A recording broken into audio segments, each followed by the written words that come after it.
Salut à tous, c'est la causerie sur Radio Diagonale, la web radio 100% rouge et blanche. Bienvenue donc dans notre émission d'avant-match. Je serai avec Rome. Salut Rome. Salut Damien. Et donc dans cette émission, on va revenir bien sûr sur les moyennes des joueurs pour la rencontre de l'AS Monaco face à Strasbourg. C'est une rencontre qui s'était soldée sur le score de 3-1. On va également ensuite se projeter sur la rencontre face à Lille à venir vendredi soir. C'est une rencontre qui aura lieu donc au stade Louis II vendredi 16, Canal Plus Sport pour ceux qui sont aficionados de Stéphane Guy bien sûr, et Monaco qui va donc recevoir une équipe lilloise en crise. Ce sera l'occasion aussi d'évoquer le club nordiste avec un invité, Kevin Jeffries, qui travaille actuellement analyste data sur Opta, le site Opta, donc que vous connaissez bien aussi. Et ensuite on évoquera le communiqué médical du club et peut-être la possible composition qu'on pourra trouver ce vendredi soir. Les moyennes, donc Rome, il y a eu des bonnes moyennes globalement puisque aucun joueur n'est en dessous de 5. Oui. Il y a quand même 3 joueurs, pas étonnants, qui sortent du lot. On en avait parlé déjà lors du débrief. C'est Jovetic qui rafle la première place avec 6,84. Ouais, bah c'est pas très étonnant. Moi, ça avait pas été mon top, parce que je trouve quand même qu'il a raté certaines situations, mais bon, il avait eu le mérite d'ouvrir le score. Après, 6,84, c'est peut-être un petit peu haut, mais bon, c'est pas déconnant non plus qu'il ait la meilleure note, et il est suivi, donc par Rooney Lopez.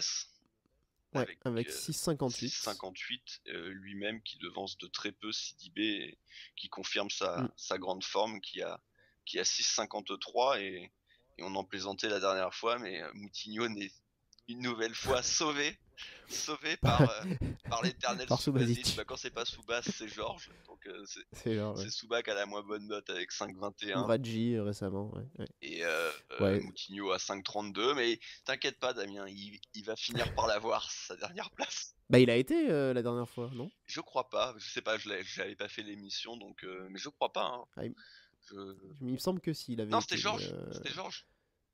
C'était face à Bordeaux. Oui, c'était Georges parce qu'il n'y avait pas Glick, donc Georges avait joué latéral. Et donc ça avait été Georges. Et juste pour préciser, la moyenne générale est de 5,91, donc c'est une... Ouais, c'est moyen, mais bon, ça va, il y a eu pire.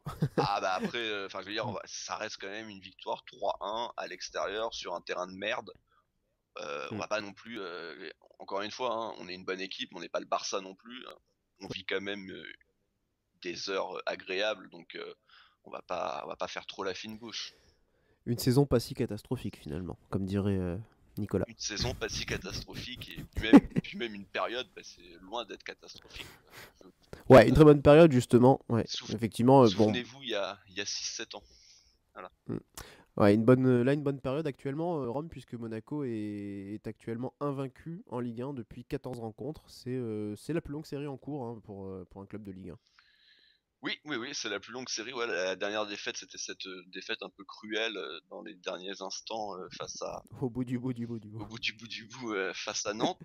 Et depuis, voilà, il y a eu cette dernière journée de Ligue des Champions et cette élimination en coupe face à Lyon. Mais sinon, oui, 14 matchs sans défaite en championnat, quelques matchs nuls un peu dommageables comme celui face à Toulouse ou celui face à Nice, mais globalement quand même l'équipe est dans une super dynamique, et sur les dernières rencontres c'est carrément 4 victoires et énormément de buts marqués, parce que donc sur les 4 dernières rencontres, si le compte est bon, ça fait quand même 16 buts de marqués.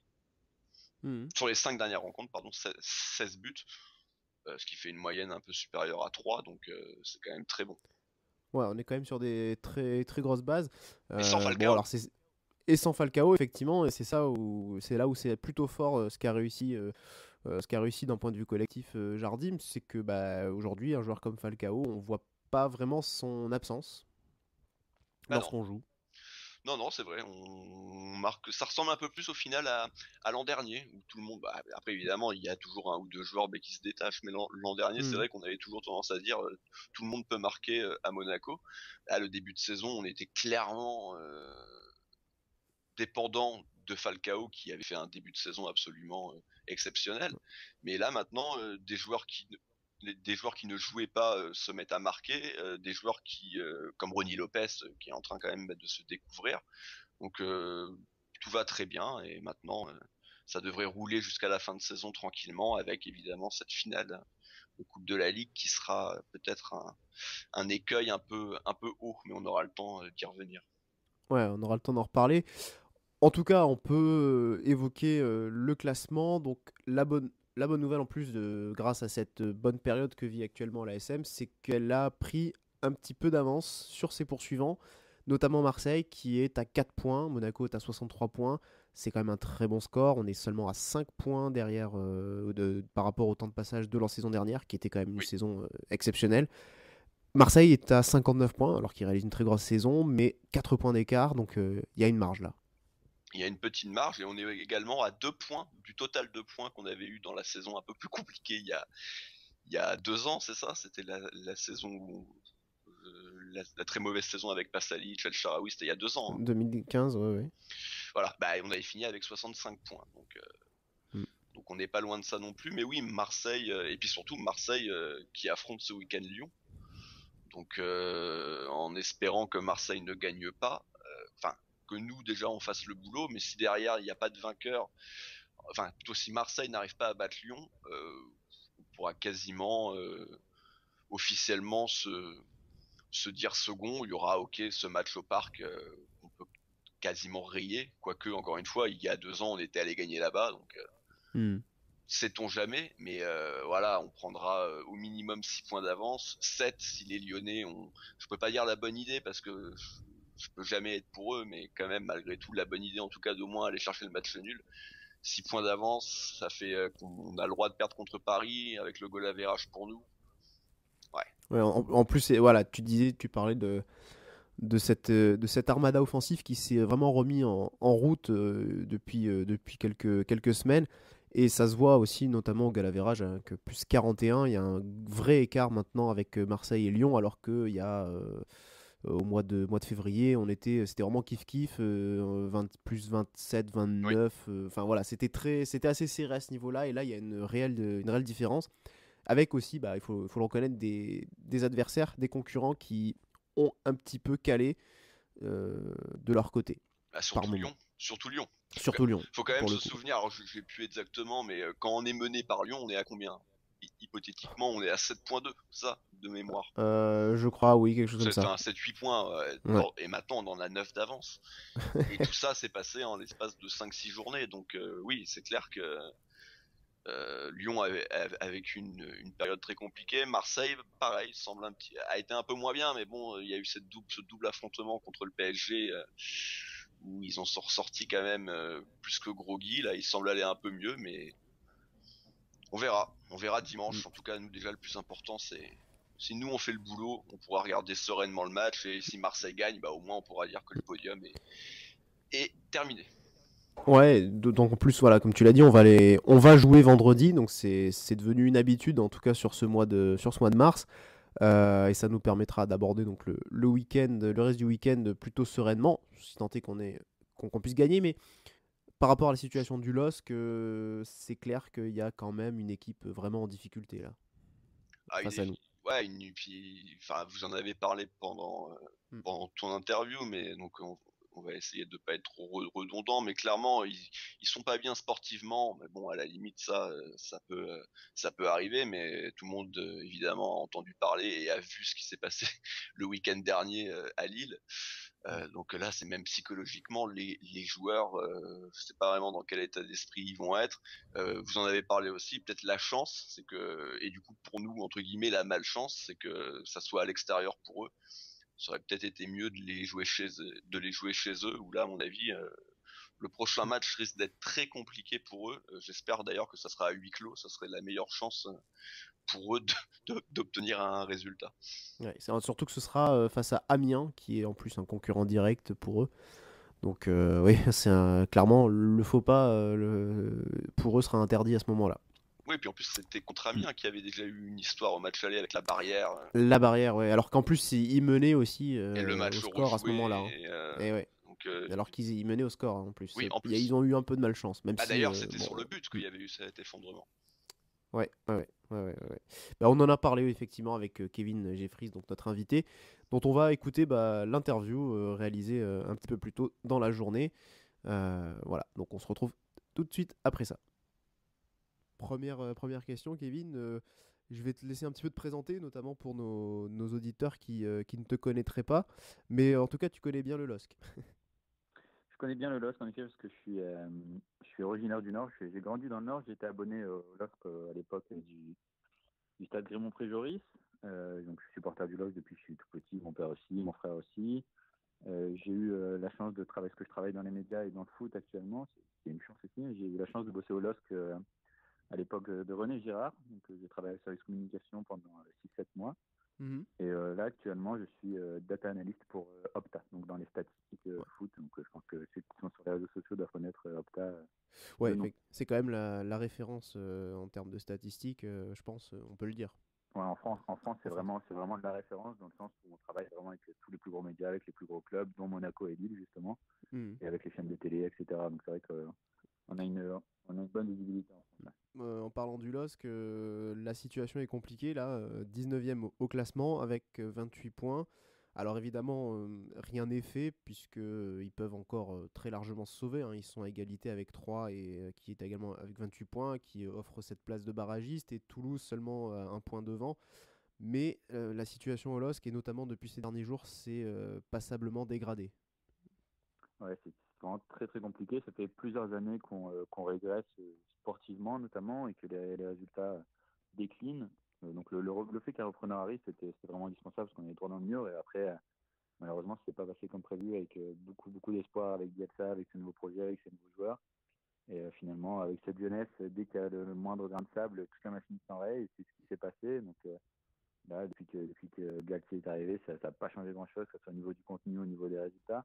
C'est Ouais. vrai que c'est très compliqué, il n'y a pas beaucoup d'espoir. Très sincèrement, je ne suis pas très optimiste, notamment après le match contre Angers, où on revient un peu à l'arrache en fin de match. On en prend un juste derrière, c'est un concurrent direct qui ne joue pas très bien non plus. C'est vrai que là, c'est un gros coup dur et on voit là avec les événements, ce qui s'est passé ce week-end, c'est vraiment l'explosion, c'est l'exaspération des supporters et je ne suis pas sûr que ça aide beaucoup les joueurs non plus pour la fin de saison. Donc c'est vrai que c'est un peu inquiétant pour nous. Ouais, c'est vrai que Christophe Galtier là s'était exprimé en conférence de presse et il a expliqué un petit peu le ressenti de ses joueurs, ce qui s'est passé après cette rencontre-là, à savoir qu'il y a eu pas mal de discussions notamment, mais que les joueurs étaient finalement assez peu bavards sur ça, parce que plus choqués et marqués visiblement que en colère, ou en tout cas ils avaient du mal encore à peut-être à réaliser ce qui venait de se passer. Ouais, C'était sans doute. pas C'est vrai, c'est pas que c'est banal. quelque chose, aucun footballeur professionnel ne doit avoir à faire ça. Généralement, on voit plus ça dans les pays de l'Est, comme ça, où les supporters sont un peu plus véhéments. C'est vrai que nous, lorsque les supporters, généralement, c'est calme, ils sont très patients, ils ont été encore cette saison. Ouais, Là, ça a ouais. explosé et c'est vrai que personne s'y attendait. Et puis, très sincèrement, moi, je comprends l'exaspération et la colère, mais le fait d'aller taguer ses joueurs, d'aller essayer d'en frapper pour certains, moi, c'est absolument aucun sens, c'est inacceptable. Il ne faut pas oublier que la Mm. plupart, ça reste des gamins qui sont très jeunes, qui n'ont pas beaucoup d'expérience, qui ne connaissent pas le championnat, et qui n'ont pas forcément énormément d'attache au LOSC non plus. Donc eux, ils s'en servaient comme d'un tremplin pour la plupart. Donc certains sont choqués, je pense qu'il y en a surtout qui doivent se dire vivement que ça se termine. Parce que Mm. voilà, c'est vrai que c'est très compliqué. Et si c'est pour qu'ils aient les gens qui tremblent quand ils jouent leur prochain match à domicile, ce serait sûrement un huis clos, mais je pense Ouais, que ce ça qui peut devrait à faire. la limite les aider Ouais, un que petit c'est peu. plutôt un mal pour un bien finalement si jamais c'est à huis Ouais. clos, parce que comme j'ai dit tout à l'heure, la plupart c'est des jeunes. Donc il n'y en a pas joué en pro avant cette saison, les Dabila, les Soumaré, les Balotouré, des mecs comme ça, avec qui viennent d'autres pays, une nouvelle culture, un nouveau club, un nouveau championnat. C'est vrai que c'est une situation très particulière et c'est Mm. pas très rassurant en effet. Justement, pour poser la question le plus franchement possible, avec tout ce qui vient de se passer là samedi, et même comme tu l'as dit, la moyenne de points, elle est moins bonne avec Galtier encore qu'avec Bielsa. Mm. C'est vraiment pas mieux en termes de contenu. Est-ce que le LOSC sera dans la charrette à la fin de la saison? Moi, ce que je t'ai dit tout à l'heure, après Angers, pour moi, c'était moi mes espoirs se sont un peu envolés. Alors après, évidemment, au fond de moi, j'espère toujours qu'on va se sauver, etc. Parce que c'est parti mon club, etc. Mais quand je vois le contenu, je regarde les matchs toutes les semaines et je vois qu'il n'y a pas vraiment d'amélioration de contenu, que ce soit avec Galtier ou avant avec Bielsa. C'est toujours les mêmes problèmes, c'est toujours des désarmements en fin de match où on encaisse pas mal de buts. Le contenu ne change pas vraiment. Là, avec ce qui s'est passé, je vois pas comment ça peut aider les joueurs ou le club. Moi, je pense qu'on y va. Au mieux, on sera barragiste. Ouais.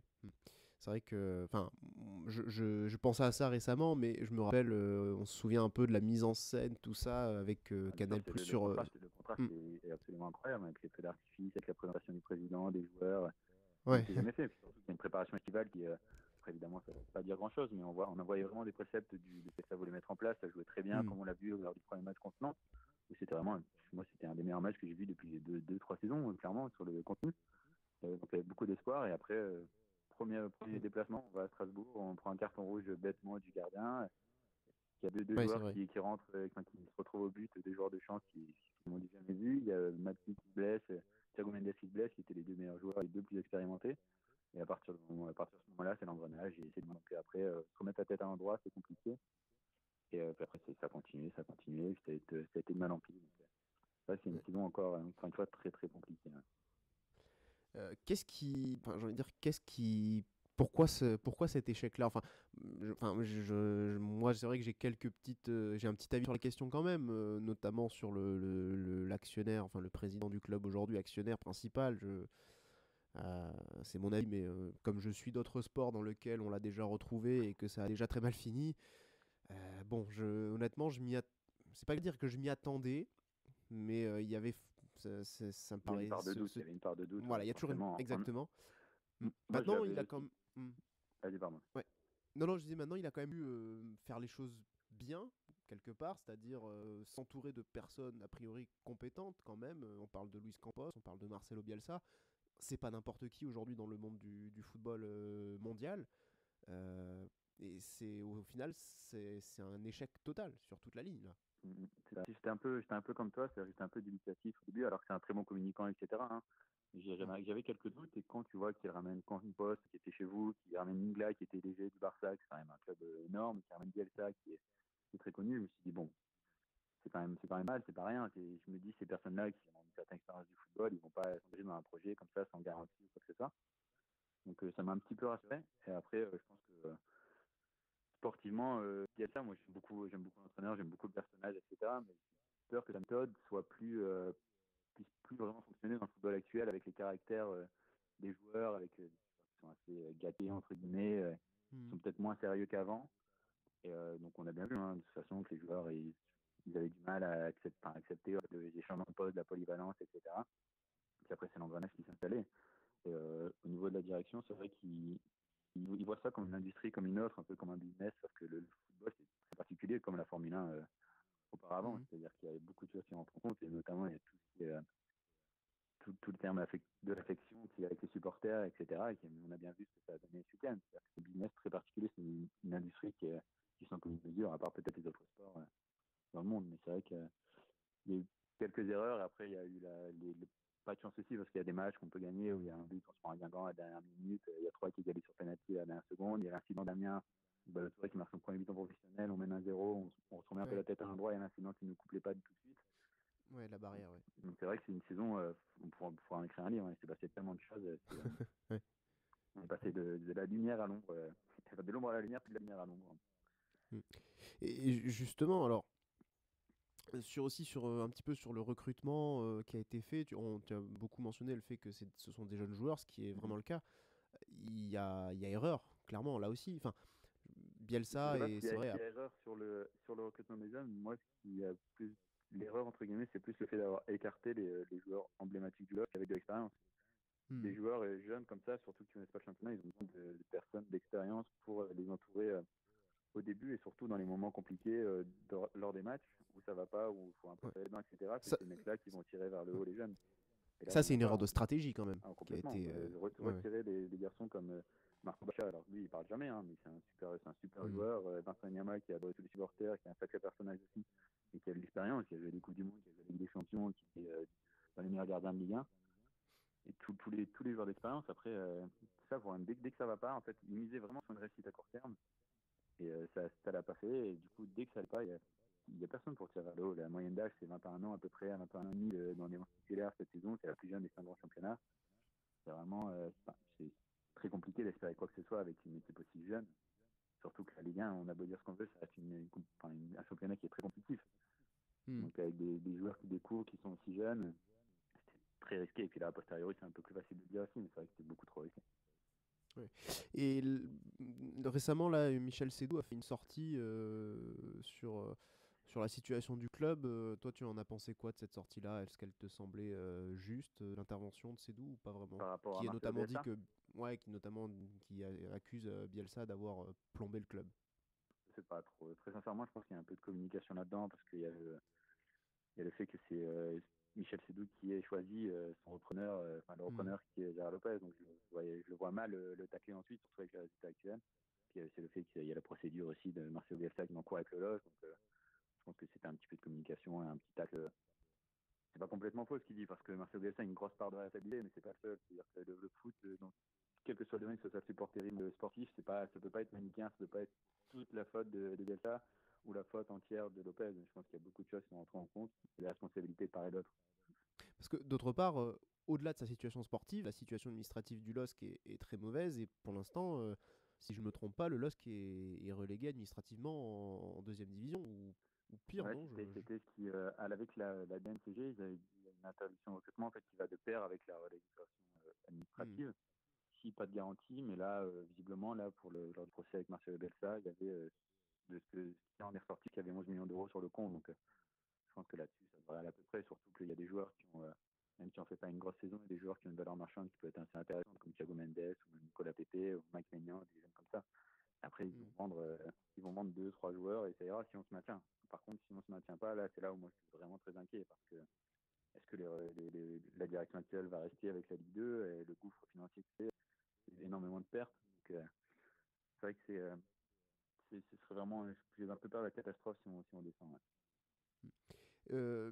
Au niveau physique, on a l'impression, alors c'est une équipe jeune encore, mais on a l'impression que cette équipe, elle est pas, enfin, en lisant un petit peu, en écoutant un peu des supporters qui passent dans certaines émissions ou quoi, ils disent oui, des fois ça joue, mais ça joue une mi-temps sur deux, et puis la deuxième mi-temps, on sent que les mecs ils y sont plus, même que physiquement ils y sont plus. C'est le cas, il y a un déficit physique dans cette équipe.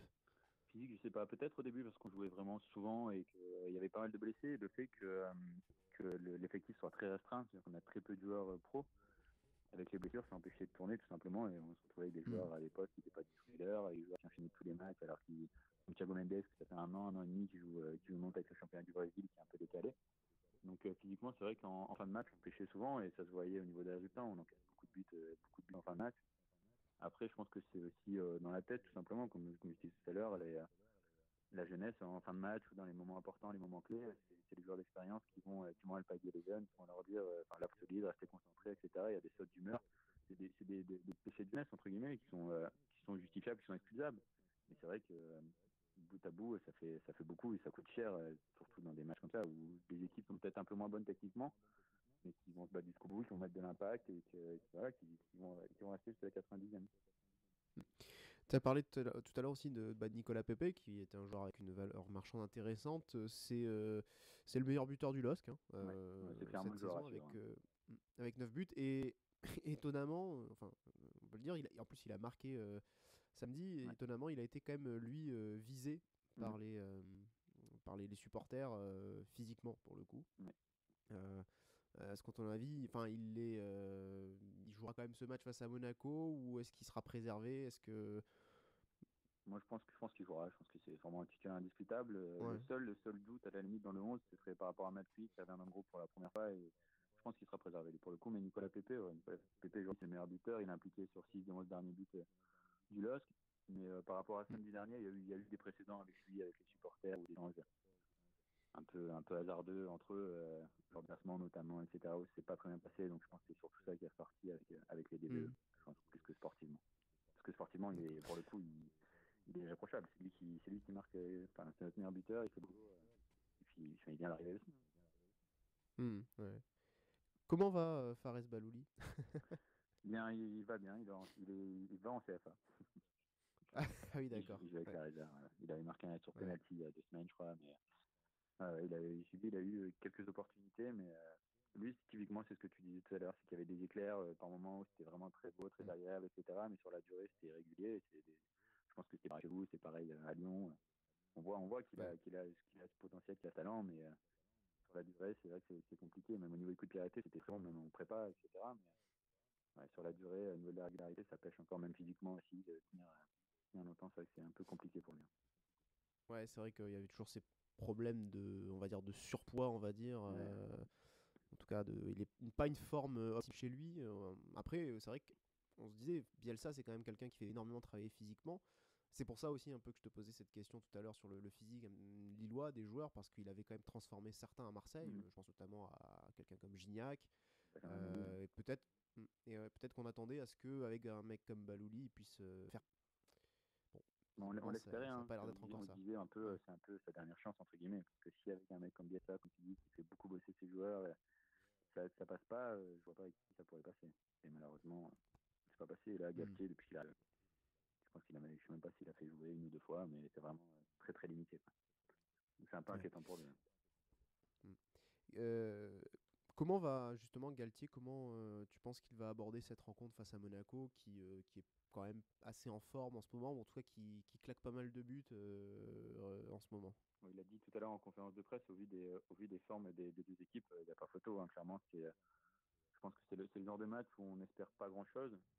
Si on arrive à décrocher un point, tant mieux. Si on arrive à 3, c'est fantastique, mais je pense que c'est pas ces matchs-là sur lesquels il faut se concentrer. On a réussi à décrocher quelques points contre Lyon cette saison, mais on l'a vu à l'aller, il y a un monde d'écart entre Monaco et Lille. Il y a quelques temps, vous avez gagné les 3 derniers matchs contre Lille en Ligue 1. Vous êtes sur une forme, vous avez marqué, ça fait 3 ans, quasiment presque 2 ans et demi, 3 ans que vous marquez à chaque match à domicile. Nous, on encaisse quasiment tout le temps. En ce moment, ça fait 9 matchs qu'on encaisse au moins un but. Donc c'est vrai que quand on regarde les formes des 2 équipes, il y a quand même il y a une grosse cote pour le LOSC, hein, on va pas se mentir, mais non, je pense que c'est vraiment pas les matchs où on espère gagner, mais si on peut décrocher un point, ce sera bien. Je pense que c'est vraiment l'objectif. L'objectif sera surtout Donc après la trêve à Amiens de gagner ce match-là. A priori, du coup, la stratégie Galtier, ce sera plutôt de bien défendre, éviter d'encaisser un but et placer un contre. Ouais, Si c'est jamais ça va être peut. profiter de la vitesse de Nicolas Pepe ou de Luis Araujo pour essayer de faire mal et d'essayer de rester solide, surtout ce qu'on n'arrive pas à faire en ce moment. Ok. Ouais. Bon, en tout cas, au niveau je regarde un petit peu le calendrier, il va y avoir des échéances assez importantes pour le LOSC, donc qui est juste Amiens, devant. ça va être vraiment là pour le coup. Si on perd ce match-là, pour le coup, ça sera vraiment catastrophique. Et Toulouse également qui est pas loin, à la 36e journée, un TFC LOSC qui risque d'être assez, même un peu décisif. Hein. Ouais, clairement, les concurrents directs, c'est les matchs qu'il faut absolument gagner. Celui contre Amiens, celui contre Toulouse, il y a Metz aussi juste après. Donc Metz, ils arrivent à revenir un petit peu. Après, je pense que ça va être compliqué pour eux. Mais c'est vrai que ces matchs-là, c'est typiquement ceux qu'il faut gagner vraiment. C'est mettre un peu d'espace avec les concurrents directs ou revenir sur eux là parce qu'on est derrière. Mais ces matchs-là qui sont vraiment très très importants. Et les autres, c'est vraiment essayer de décrocher quelques points par-ci par-là en espérant qu'eux, ils n'entraînent pas beaucoup. Donc, c'est vraiment ces matchs-là sur lesquels ceux-là qui vont compter. Ouais. Toi, en tant que supporter, est-ce que le choix de Galtier te paraissait pertinent pour remplacer Bielsa? Vraiment en tant que supporter, est-ce que c'est quelque chose qui t'a emballé quand t'as eu la nouvelle ou pas vraiment? Non, pas vraiment. Parce que je suis pas un grand fan des entraîneurs.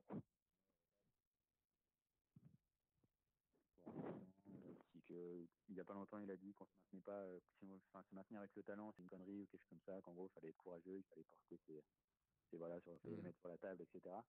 C'est un discours, moi, j'adhère pas trop, mais après, je peux comprendre le choix dans le sens où on passe de Bielsa, qui était assez un romantique du football, avec un esthète, où il fallait du beau jeu, etc.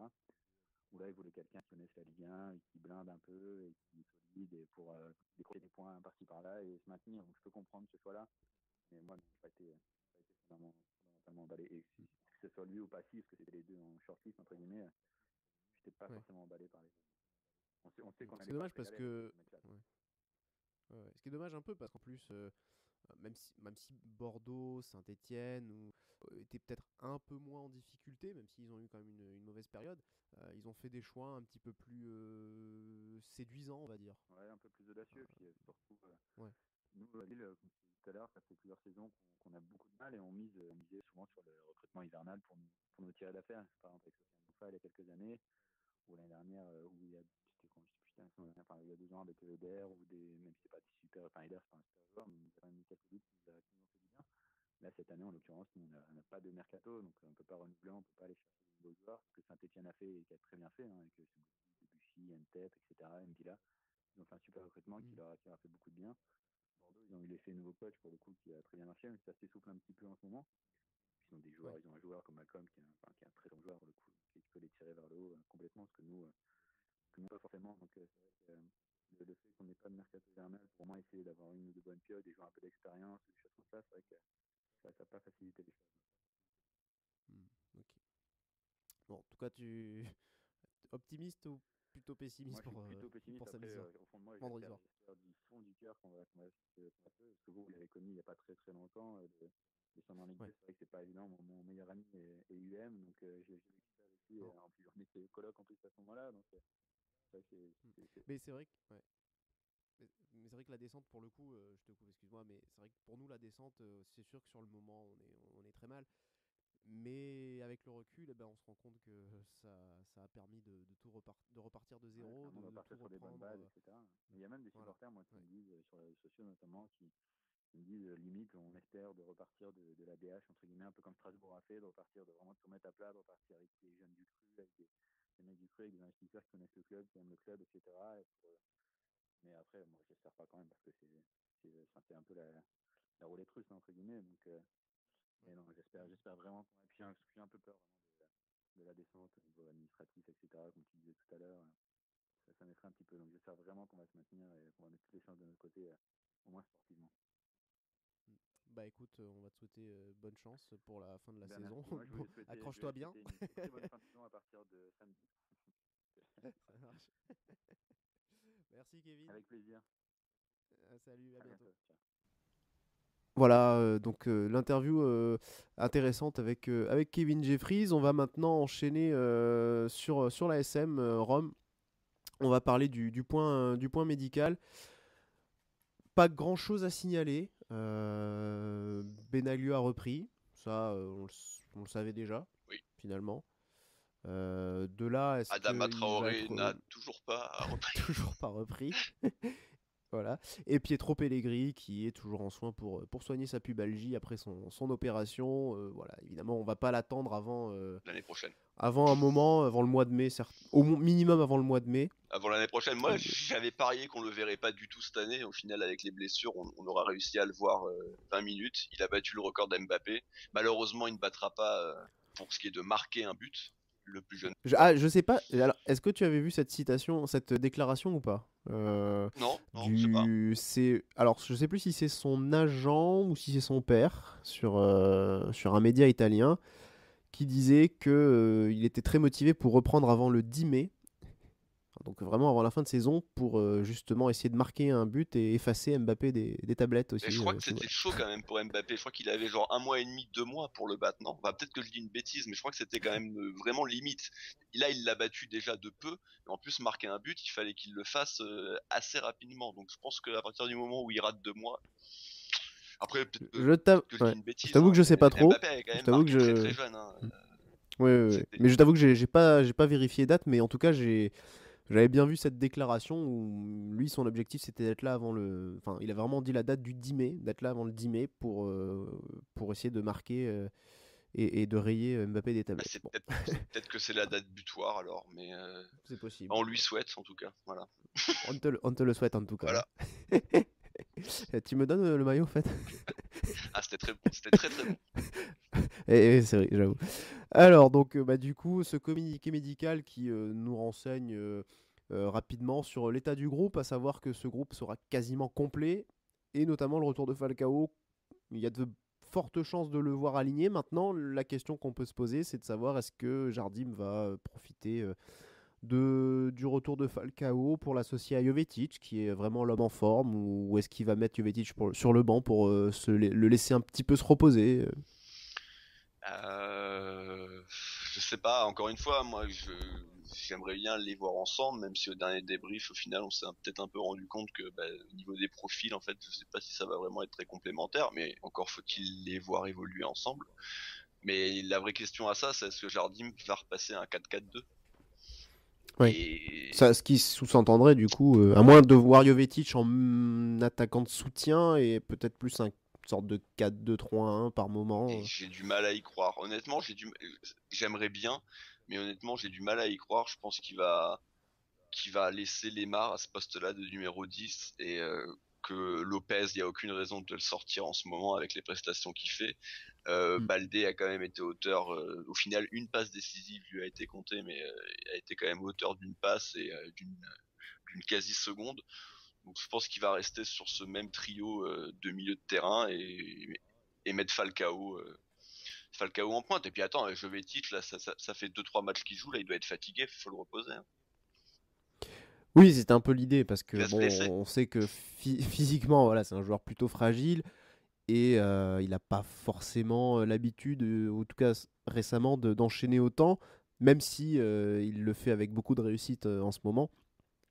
Mais c'est un joueur qui a peut-être besoin d'un petit peu se reposer quelques temps, enfin Et quelques puis temps, c'est surtout, au moins sur une semaine, quoi. même s'il a été très bon, faut quand même pas oublier que qui est le vrai titulaire, qui est le meilleur, c'est Falcao, il y a Oui. quand même pas photo. Donc si tu me demandes de choisir entre les deux, même si Jovetic a été très bon, là quand même, à pas cracher sur Falcao, sous prétexte que même sans lui, on a réussi à marquer des buts, quoi. D'un autre côté, ça pourrait être le dernier match de Jovetic, puisqu'après il y a les sélections. Donc il va forcément se blesser en sélection et on le verra peut-être plus d'ici la fin de la saison. Ah, ça peut être, ouais. Comme la dernière fois, il s'était blessé en sélection. C'est une façon de voir les choses. Voilà. Bon, après, encore une fois, il n'y a pas de grande surprise. Maintenant, est-ce que Jardim va profiter de cette rencontre face à un adversaire en difficulté pour mettre d'autres joueurs? Tillmans, par Non, exemple, au milieu de terrain? je veux pas en tout cas. Non. Je veux pas. Moi, je veux la même équipe que face à Strasbourg avec Falcao en pointe. Voilà. La meilleure équipe donc possible, Ouais, quoi. voilà. Et à la limite, j'aimerais qu'ils mettent Jovetic en pointe avec Falcao et que du coup ils sortent qui Qu'ils sortent Baldé. Baldé et il met Lemar à Et gauche. bref, c'est Baldé parce que Lopez, même si encore une fois j'étais vraiment loin d'être convaincu, mais tu peux pas le sortir. Si tu le sors maintenant, c'est incompréhensible. Donc à la limite sortir Baldé et le faire rentrer comme impact. À la limite pourquoi pas, mais comme j'y crois pas, je pense que 4-2-3-1 avec Falcao en pointe et sinon on reprend les mêmes. Ouais, effectivement. Et puis ensuite, juste le point d'interrogation, ce sera aussi le côté gauche. Est-ce que Radji reste le titulaire maintenant sur ce côté-là ou est-ce que Georges aura de nouveau sa chance? Attention aussi, encore une fois, Fabinho qui a toujours cette épée de Damoclès sur la tête par rapport à la finale si jamais il venait à prendre un carton jaune. Il l'a encore du coup. Il a toujours cette épée de Damoclès. Ouais, Ouais. bah tu vois, moi j'avais pas fait la causerie du dernier match, je voulais pas qu'il joue, mais je pensais qu'en fait c'était valable qu'un match. Donc du coup c'est vrai que si c'est valable les deux matchs, c'était compliqué de pas du tout le faire jouer pendant 2 rencontres quand même, parce que après ça je les ai pas joué pendant 3 semaines, c'était pas l'idéal. Bah du coup alors à ce moment-là, maintenant que j'ai cette information en plus, je ne mets pas Fabinho. Et du coup ah non mais non parce qu'il faut surtout pas prendre ce risque. Faut surtout pas prendre ce risque. Et bah du coup je mets ouais, bah je mets Endoram parce que Thielmans Ah oui, quand même. bah non, À ce mais point-là. bah Thielmans, je te dis, moi Thielmans, maintenant je lui donne rendez-vous au mois d'août. Voilà. Voilà. Là j'ai fait une croix sur sa saison. J'attends plus rien de lui. Et puis Thielmans Moutinho, pas très. Et bah Tu vois, moi qui aime les joueurs physiques un peu là, tu me mets les deux dans le cœur du jeu au milieu de terrain, j'ai un peu peur hein. Face aux Lillois, qui ont quand même quelques gabarits intéressants. J'ai un peu peur qu'ils se fassent un petit peu bouger. ouais, après, physiquement, ça a l'air un peu light aussi, quand même, Oui, Lille. c'est vrai que c'est plus le Lille d'une certaine époque en même temps. Ouais, c'est pas le milieu Mavouba Voilà. Balma, non. Voilà. Qui étaient des petits gabarits aussi, mais qui étaient costauds. Petit cabaret, mais ah oui, là, on était quand même sur du. Voilà. C'est ça. Voilà. Bon, en tout cas, par rapport à Tillmans, et comme formule de conclusion, j'ai envie de dire le rendez-vous est pris. Voilà.